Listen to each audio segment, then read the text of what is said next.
definitely a day for adventurous stories and speeches. Our second speaker today is Pahl, and he is also going to tell us a tale of adventure. Matt's speech is project number 6, which is vocal variety. I just said that on your evaluation. And the idea with vocal variety is that we need to use our voice to complement the message that we are giving. So we're going to look at Matt and see if he can use the 4 P's, which those are pace, pitch, power, and pause. Matt will also be trying to be deliberate and select words and phrases using conscious vocal variety choices. The time for the speech will be 5 to 7 minutes. And let's see, and Matt's personal goals and objectives, he feels that this might be a little bit of a stretch because he feels like vocal variety just might not be as natural. So we'll see how natural Matt can actually be today. So with that, I would like to introduce our next speaker, Matt Pahl, with a speech called Tintin.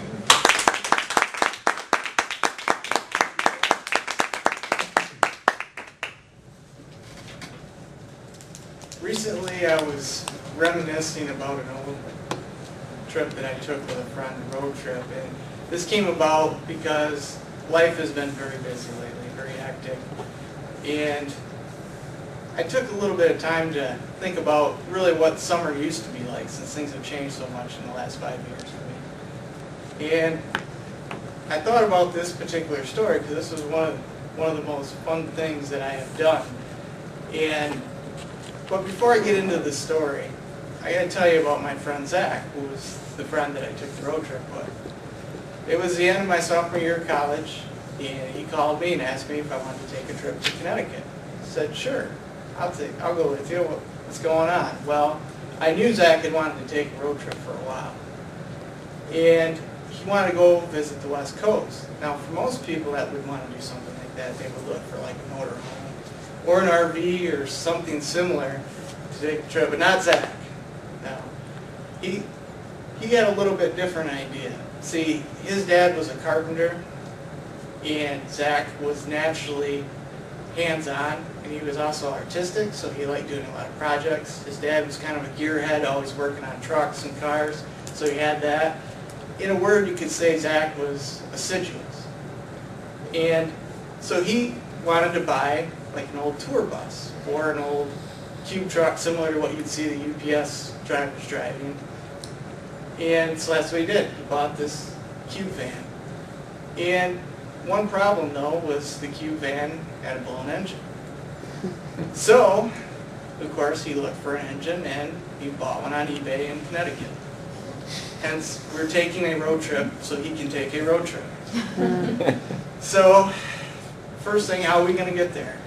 Neither one of us had a truck to take out there to haul the engine back. So we decided we'd take my car, and we'd make a trailer for it, and go out, get the engine, bring it back.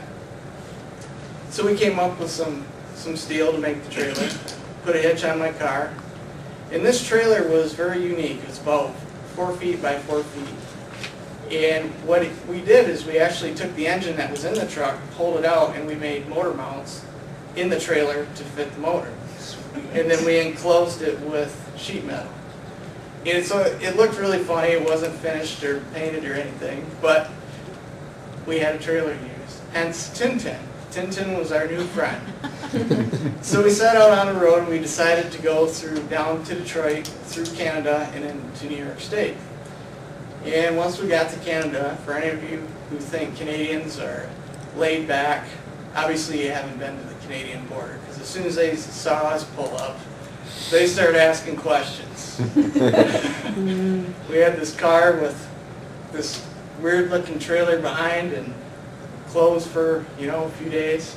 So they were asking us the questions. We answered the questions. Well, we weren't getting through without a search. So we pulled off to the side and they searched our car. And of course, they didn't find anything and let us on our way. And then when we got back to New York State, same thing. So this guard was a little bit, he's a little bit more laid back, kind of a chubby guy with a thick mustache, had the New York accent. And he gave us a funny look and asked us the questions. And this was, 9/11 was still in recent history. So he kind of looked at me with a kind of a strange smirk and said, "There's not a bomb in there, is there?" "Oh, no." So he just asked to see in it, and then we went on our way. Well, when we got into Buffalo, I started noticing the car was handling a little bit strange. So I had to pull off the highway and figure out what was going on. And sure enough, I pull off in a neighborhood that was a little bit scary. It was pretty run down, and so I was a little concerned for our safety, and of course we got lost too. So I pull over, and sure enough, the tire was half flat. So I filled up the tire, and we needed a better map. We only had an atlas, and we didn't have the detail we needed to get back. So I went into the store and got a map, and as I was coming back out, there's my friend Zach standing over the hood of the car with the map sprawled out in an area that I consider dangerous, broadcasting to everybody that we were lost. So, and sure enough, we were approached by somebody, and I thought, here we go, we're going to get mugged. The guy was a little bit, he had that aura about him that made you think that could be dangerous. But it turned out he'd come up and asked us what we needed, and we told him, and he got us out of there. So never judge a book by its cover. So we were on our way again. And the funny thing, too, about Tintin, being that it was a handcrafted little trailer, is every now and then you'd be going down the highway and it would find its natural frequency.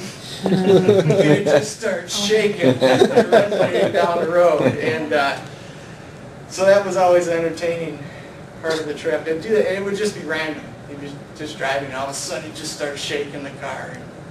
But anyway, so we went on, and it gave us another thing to laugh about. Well, when we got to Connecticut, it was 3 in the morning. And of course, we're not going to stop at this guy's house at 3 in the morning. So we pulled off the road, and it was dark. We couldn't really see the neighborhood, but it was seemed like a subdivision area. And there was a place we pulled off and fell asleep. Well, about 6 o'clock in the morning, I started hearing cars pull up, and you'd hear them slow down, stop, and then take off. And I heard this 3 or 4 times. And a couple of times I kind of looked out the window. It was pretty groggy, and there's cars like Mercedes, BMWs, Assault Viper. So I'm thinking, okay. But, being tired, I fell back to sleep. Well, it wasn't very much longer on the window. And I look up, and there's a police officer. Uh-oh. And the police officer, I roll down the window, and he started questioning us on what we were doing. And, of course, we told him. And he just started laughing. He's like, "Oh, have a good day." Apparently, well, once the sun had come up, we realized that we were in a very rich area, very stately. All these big mansions on the hills with gated driveways. So I suppose Tintin gave us maybe a little bit of a suspicious look in that area. So we get to the guy's house that he bought the engine from, and no one's home. And we were on a schedule. We had to get back. I had to start work the next week. So we decided, well, we're going to get the engine ourselves. And it was sitting there. And as luck would have it, he had a cherry picker, which is a device to pick up an engine, with another engine on it. So we began working, took the engine off, got the one that Zach had bought on, went to lower it in the trailer, and it didn't fit. And so after some tinkering around, we realized that the engine that we sized it for didn't have exhaust manifolds on, so we changed it out. And I felt very strange during this whole experience because it almost felt like stealing, even though we knew it wasn't. And we didn't have cell phones on us at the time, so we couldn't just call the guy. So anyhow, so we went on our way. And we decided to take a different route on the way home. So on the way home, we wanted to drive by New York City. And of course, it's very busy on the East Coast. And at our turn, we missed our turn. So here we are, now we're lost in the Bronx. And what an experience. We stop at a stoplight, and people walking between the car and the trailer. And we even ended up in a couple of alleys. My co-pilot, Zach, was working very hard to find our way out. And we got to this one intersection, and as we were going through, it was very slow to get through, the light turned red. So we were sitting there, and people were very pushy drivers out there. And someone runs into the back of us. And it wasn't like we stopped quick. They were you know, just in too much of a hurry. Well, what was really funny about this was one of the unfinished details about our trailer Tintin was that we had used a threaded rod to mount our spare tire off the back, and we never trimmed it back. So we ended up going, and we didn't get out to check, but he very well could have put his radiator out with that one. So, but so again, it just added to our excitement on the trip. So we ended up getting out of New York City, and it turned out to be a really good trip. Made it home safe. He and Zach ended up getting the engine in his cube van, modified it into an RV, painted it black with orange flames, and he ended up taking a trip out to California, which I didn't get to go on. I had other things I couldn't make it for that one.